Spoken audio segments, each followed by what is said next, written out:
This is a 2006 Econoline 6.0 diesel.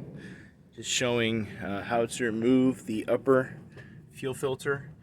For the most part, the years between 2003 and 2010 for the Econolines will be the same if they have a 6.0.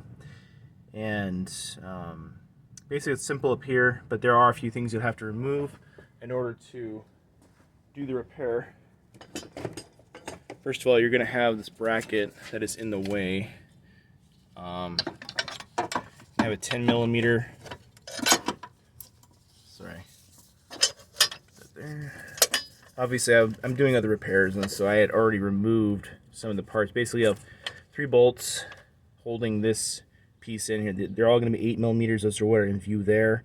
There's one here, here, and here, and then you're going to have a 10 on that side. So that is that. Once you get this out of the way, and of course you want to get the harness out of the way. You see how I have it kind of lifted. You don't have a lot of, there's not a lot of pressure on it. It's pretty loose still, but you need to get it out of your way, and then you can have access to getting to the filter.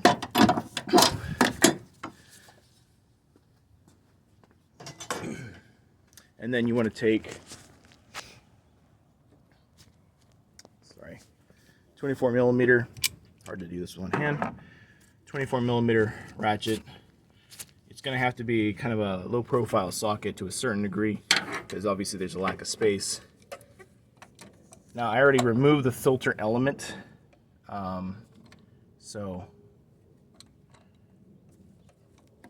you want to, sometimes it's harder than that, but basically I already took the filter element out as I was working on it already, trying to do some diagnostics on this fan.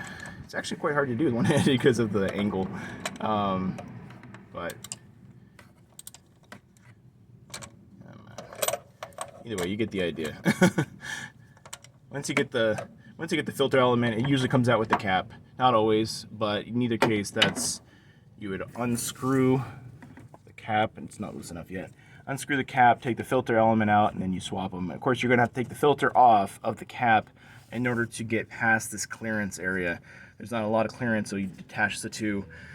And then replace the O-ring and the filter element, and be very clean when you do these repairs, because you don't want junk getting in here. This is the high micron filtration, so it basically means it's higher micron than the bottom filter. So this is the secondary filter. So this is basically protecting your injectors.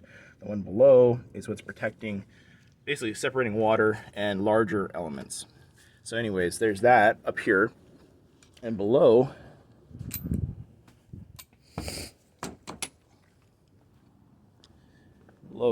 you have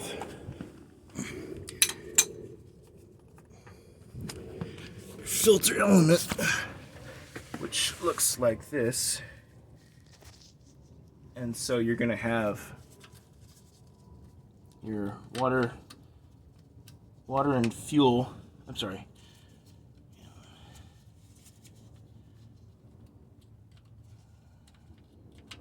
Kind of hard to do this one-handed.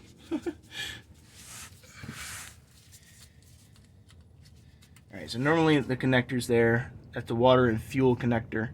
It's just checking to see if there's any water developing at the bottom here.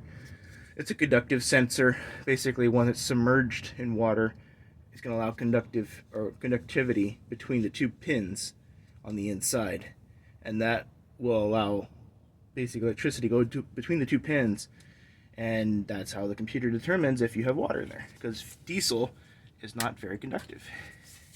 All right, so you obviously try to get this thing to focus. Come on, focus. Okay, you have your drain. You would drain this first, and then you would use a 26 millimeter socket to remove the entire lid, and then the filter comes out with it. Now this can be quite messy, and yeah, draining it may take a little while, but just do the best, and I'm going to show that in part 2.